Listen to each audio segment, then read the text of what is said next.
Можеме повеќе отколку што сакаме. Срдечен поздрав од имена редакцијата на емисијата од станица до граница. Тони Аврамов и Васко Трајко вечерва со вас ќе ве поведат во Центарот за лица со посебни потреби. Овој центар е опремен и создаден за потребите на лицата со посебни потреби и барања и нивните семејства, нудејќи квалитетни услуги, нудејќи квалификувани стручни лица. Дали центарот ќе продолжи со работа? Дали центарот ќе може да ги обслужува корисниците и во иднина, ќе дознаете од разговорот што го поведовме со нив.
Во Центарот Мајка Тереза, Центарот за лица со посебни потреби, разговараме со отец Димитар Ташев, еден од иницијаторите за основање на овој центар.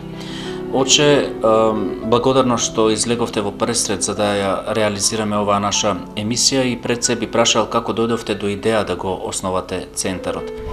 Зошто центарот е основан? Бидејќи ќе зборувам прво и како свештеник, и како родител. Како родител имаме ние дете со посебни потреби, дете со Дановунов синдром, и како малечко секој родител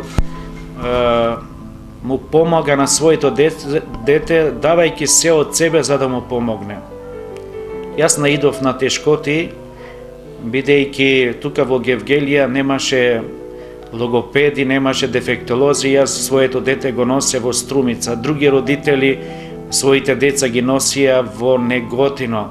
Значи, самата тешкотија и потреба, секогаш мислев дека има потреба нешто да се направи за тие деца. И тогаш нашите средби, секој од родителите се отвараше на посебен начин и сакавме на еден начин да си помогнеме.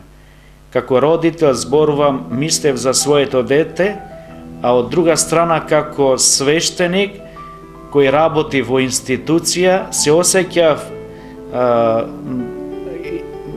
осеќав дека треба да помогнам на другите кои што имаат таа потреба. И затоа мојата грижа пред се беше тоа да направиме нешто свое. Иако католичката црква во тоа време немаше простори, но се најде начин за да се направи центарот. Така, јас би прашал од кога постои центарот и кој се финансираше за негово профункционирање.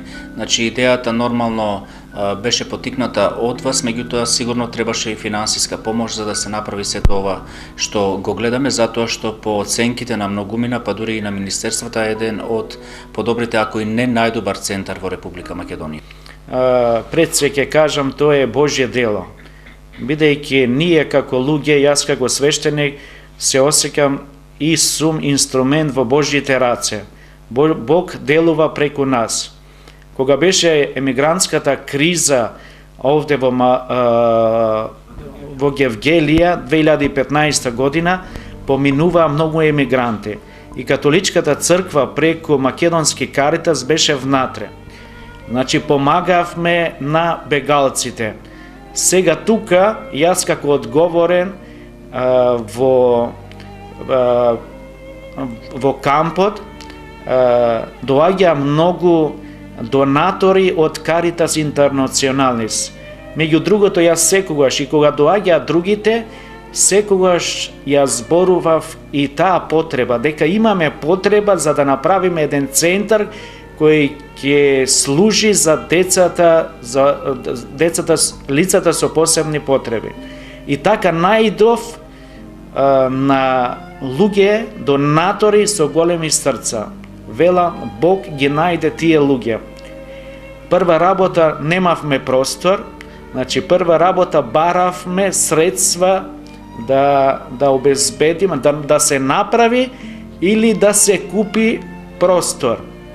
И тогаш преку ЦЕИ, Италијанска бискупска конференција, ни даде средства за да направиме или купиме. Нам ни беше полесно да купиме и меѓу другите објекти, овој објект кој беше започнат, недовршен, ни се видовме дека он би бил одличен за таа намена.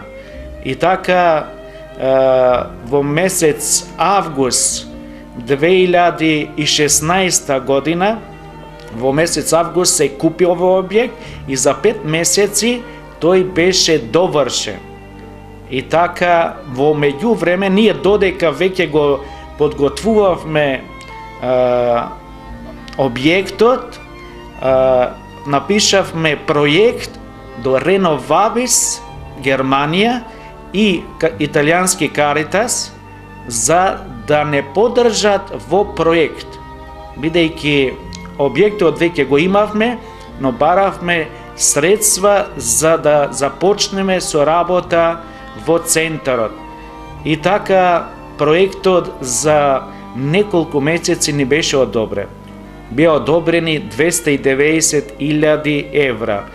Проект што трае 3 години. Веќе 2 години поминаа, остана уште 1 година. Сега држи прашањето, претпоставувам, велите дека 3 години завршувате со проектот, меѓутоа како понатаму, значи како ќе функционира понатаму центарот и дали воопшто ќе функционира, затоа што рековме се работи за проект.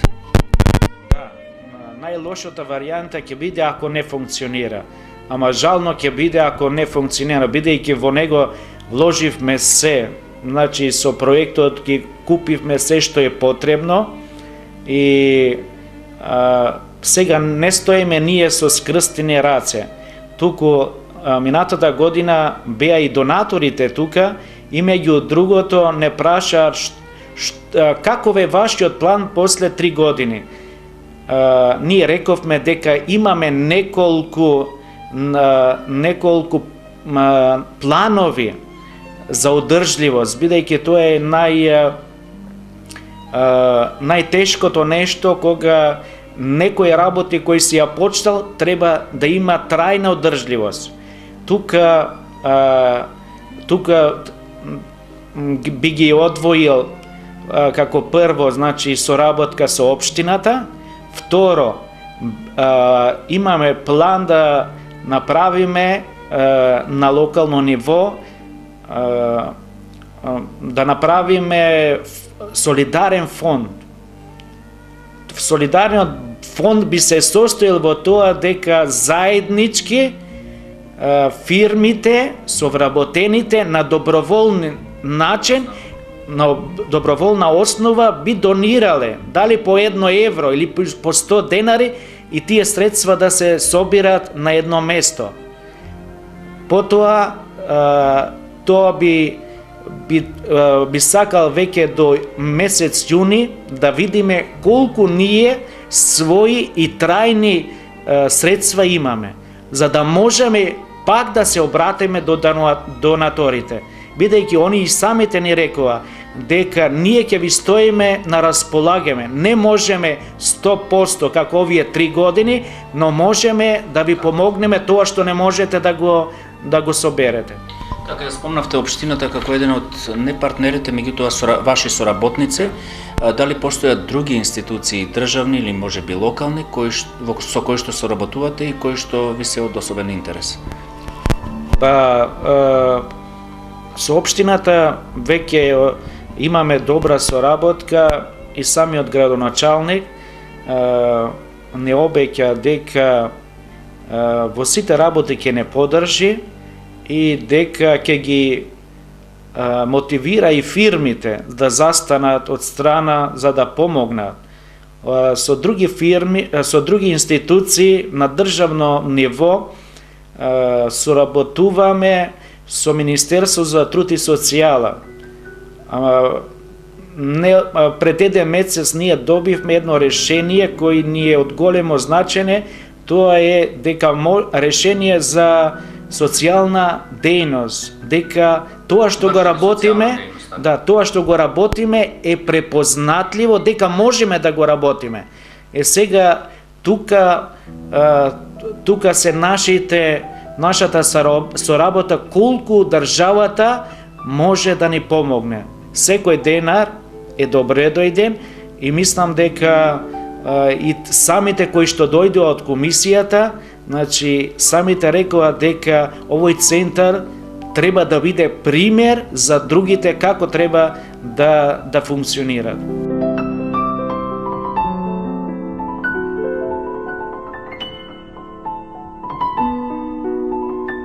Центарот Мајка Тереза постои од 2017 година и од неговото постоење па се до денес како проект менаџер е Снежана Сарамандова.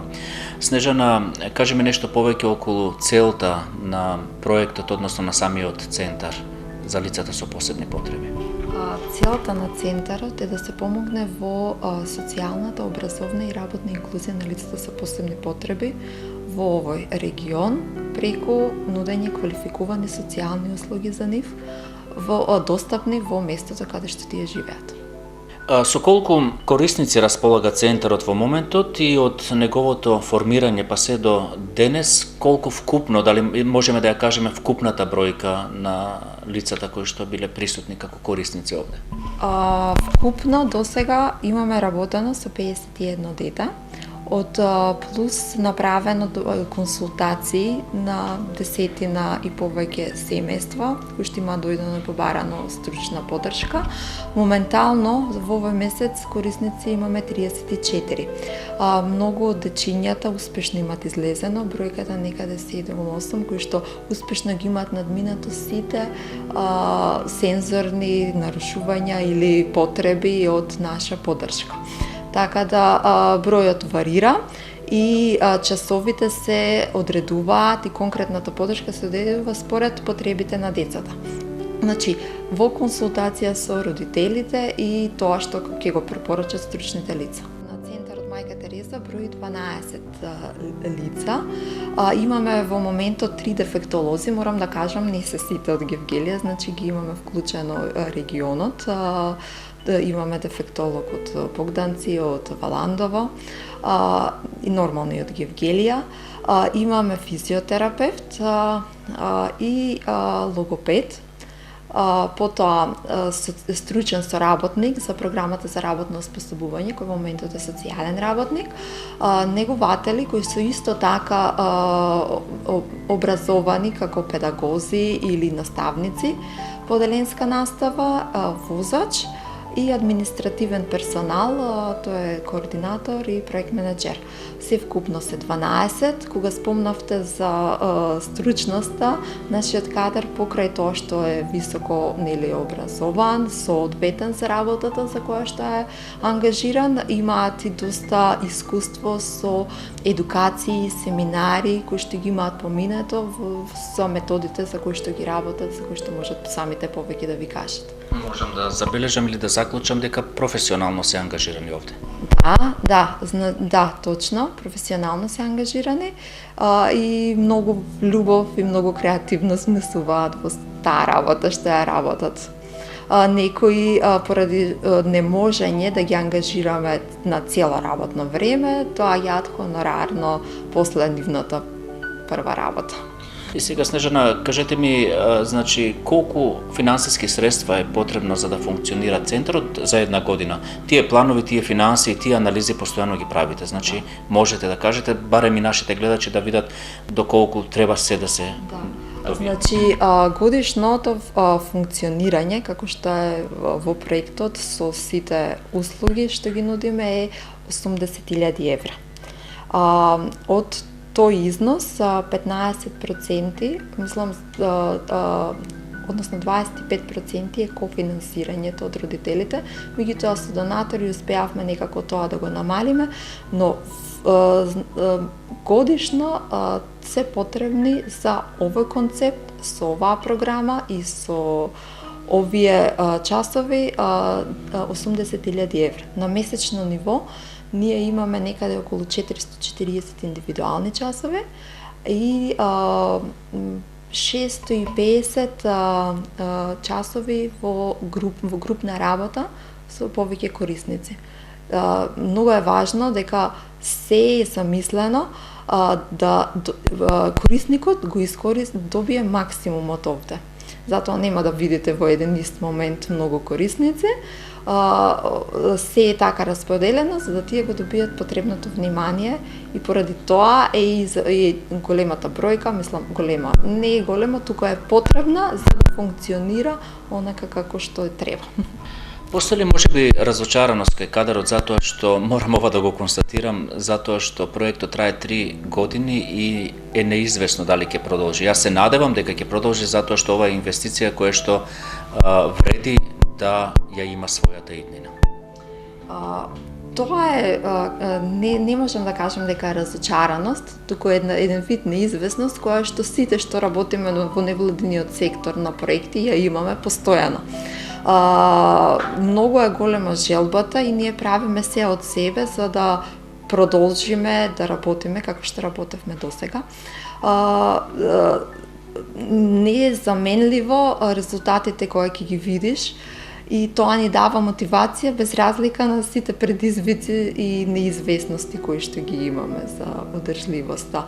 Финансиската одржливост на невладините организации е најболното нешто и но ако ние не го правиме тоа, тогаш кој? Така, морам да прашам, иако го немам во концептот, во сценариото на прашања, дали разговарате со родителите и кое е нивното мислење за иднината на овој центар и колку сме мокни, можеби како град и како држава, да обезбедиме иднина на овој центар? Ако сакаме, можеме. Родителите во секој случај, значи се надеваат и да продолжи оваа работа. Разговараме, имаме состаноци со нив редовни, дел се од активностите за нивна едукација, меѓутоа дополнително се среќаваат членовите на Сдруженијето или Национална алијанса, посебно оние што се корисници и даваат своји предлози на кој начин, до кого може да се обратат. Мислам секојаш за оние што се најредовни и најупорни во оваа работа. Некако морам да кажам, значи да се ставиме во нивна кожа. Не е лесно и да си родител и да мислиш што ќе се случи со твоето дете после тебе. Не е лесно да можеш да му обезбедиш соодветни услуги и третмани со средствата кои што ги добиваат како поддршка од Министерството. Се работи за некои 5.000 денари месечна помош, а многу од членовиве што доаѓаат тука и се уште не се категоризирани нивните деца, значи ја немаат таа поддршка. И од таа гледна точка они го даваат максимумот. Ние како општество, значи најпрво треба да имаме сите слух и еден вид разбирање и солидарност кон нив. ако работиме на затварање на институциите, како што е Демиркапија, тогаш за да постигне тоа дете една независност и самостојност, потребно е навистина да се работи уште од најрани нозе, да се вложи многу труд секојдневно преку многу третмани и да се достигне тоа што после многу повеќе ќе ја чини државата да го згрижи. И така, кога ќе гледаме за социјални услуги, јас искрено се надевам дека ќе добиеме голема поддршка прво од државните буџети, а секако родителите ќе продолжат, значи тие ќе си продолжат со своето учество со оделување на месечна членарина како што е нели.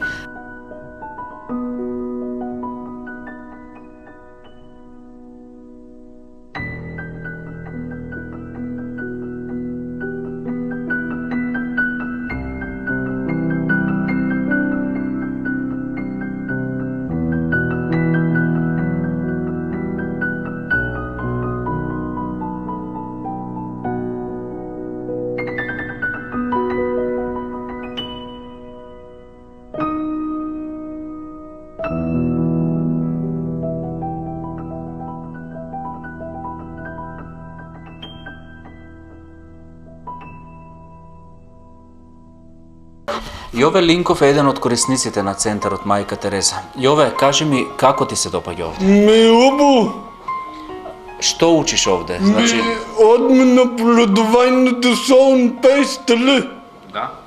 Друго, но учиме да правиме свеки. Да. Рециклиране на харта. И ти си активен во се. Да. Кажи ми, дали сакаш да продолжи центарот со работа? Да. Зошто? Ми убава. Убаво е. Дружењето добро е? Добро.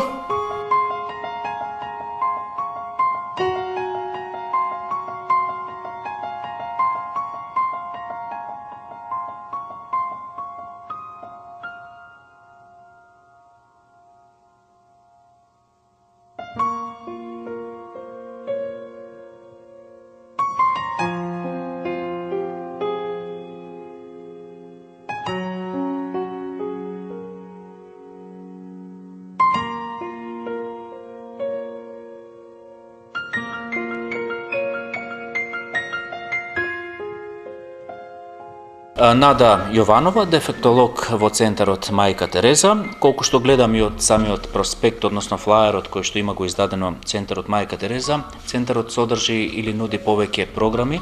Вие сте врзани токму со програмата за работно оспособување и животни вештини. Јас би сакал малку повеќе за нашите гледачи да објасните за што конкретно станува збор и што се корисниците во тој поглед можат да користат тука. Програмата за работно способување и животни вештини има за цел да ги подобри работните способности кај лицата со посебни потреби, односно да ги зголеми можностите за нивното вработување, да ја зголеми нивната независност и нивната самостојност. Работиме според светско признаени методи, како АБА методот и ПЕКС методот. Оваа програма се состои од неколку работилници, како креативната работилница во која што изработуваме свеки, изработуваме различни украси, слики, се занимаваме со декупаж техника.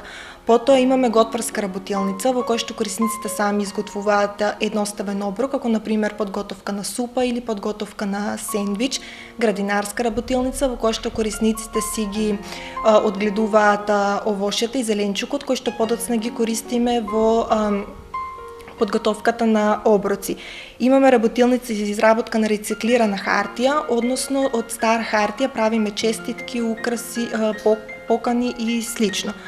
И имаме работилница за стегнување на основни животни вештини, која што се состои од индивидуален план и програма за секој корисник, кој што се изработени во согласно со нивните потреби, со нивните интереси. Корисниците учат да се грижат за себе, стекнуваат навики за лична хигиена, одат во набавка по продукти и слично. Оваа програма е наменета за деца до корисници над 15 години, меѓутоа за постигнување на подобри резултати се вклучени и корисници од помала возраст. Во склоп на оваа програма функционира и детска градинка, која што се состои од корисници од 2 до 5 години.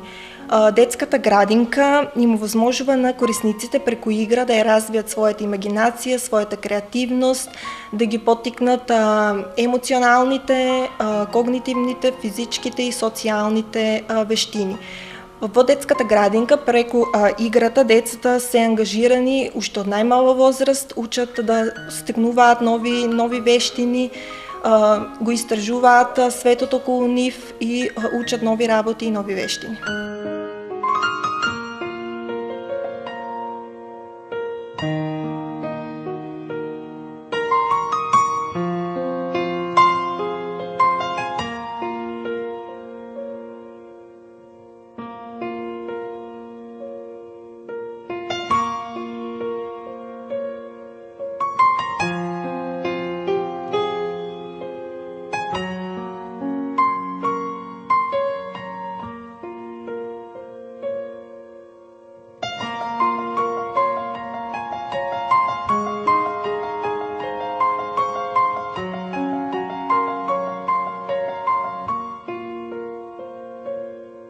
Се наоѓаме во собата за сензорна интеграција во Центарот Мајка Тереза во Гевгелија. Разговараме со Емилија Зафирова Петков. Емилија, која е вашата задача овде и еве затоа што гледам, нели, ќе ми појасните малку повеќе за каква соба станува збор, какви справи, материјали, односно какви форми исто така на вежби со децата користите. Во оваа соба за сензорна интеграција се работи индивидуален третман со деца со пречки во развој и деца кои што имаат задоцнет психомоторен развој.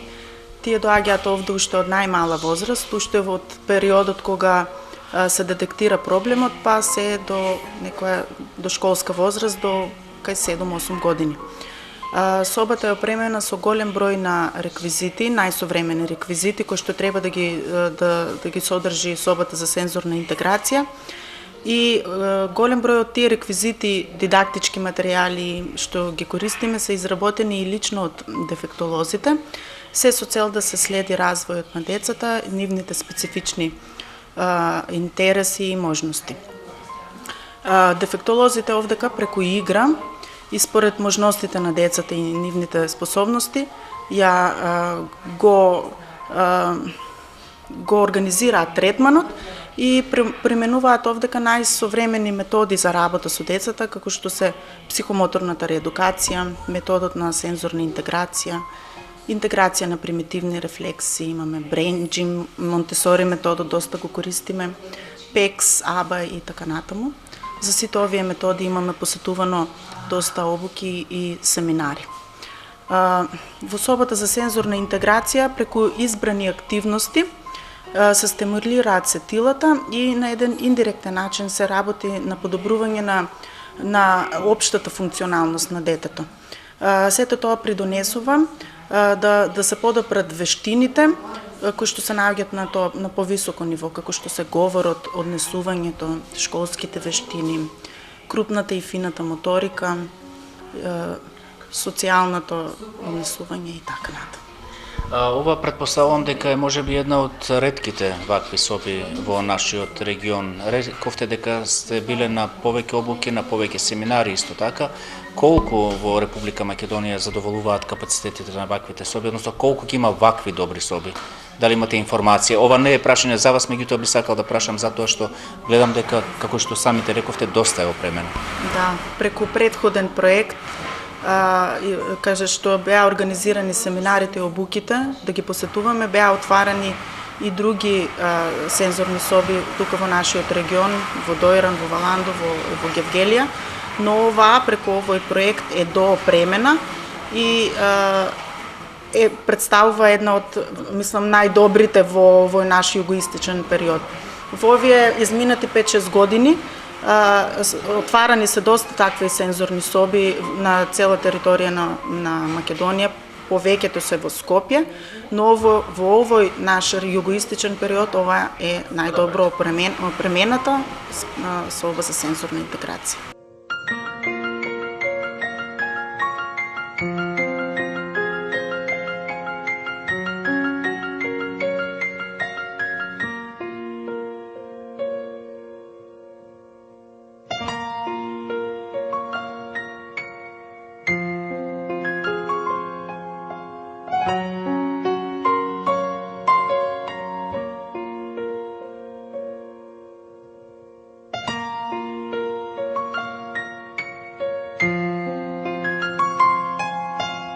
Јас сум Стефан Киров, физиотерапевт и кинезитерапевт во Центарот Мајка Тереза.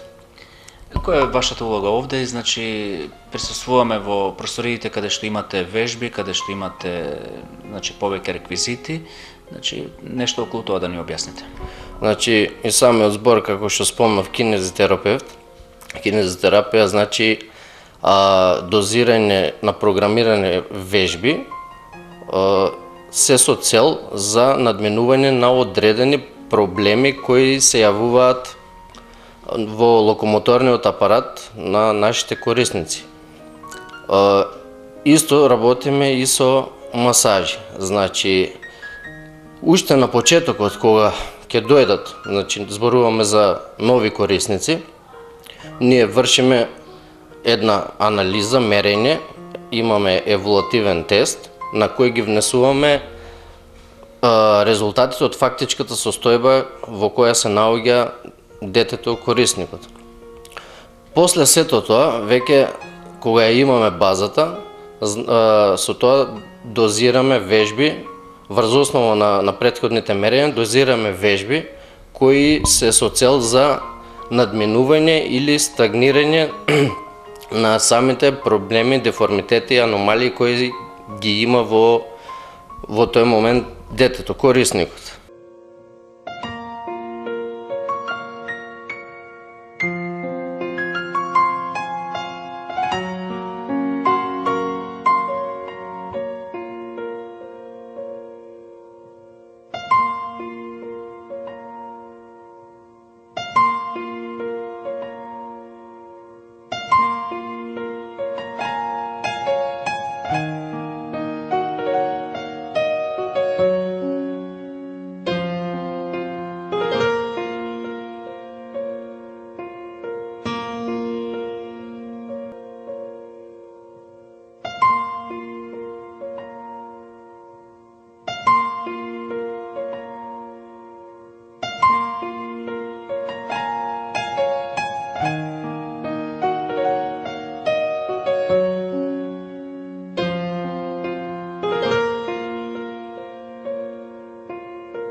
Со надеж дека Центарот ќе продолжи со работа и понатаму, односно ќе ја има својата иднина и дека овие луѓе, овие деца и понатаму ќе ги гледаме со насмевки на лицата, ве поздравуваат Тони Аврамов и Васко Трајков. Довидување.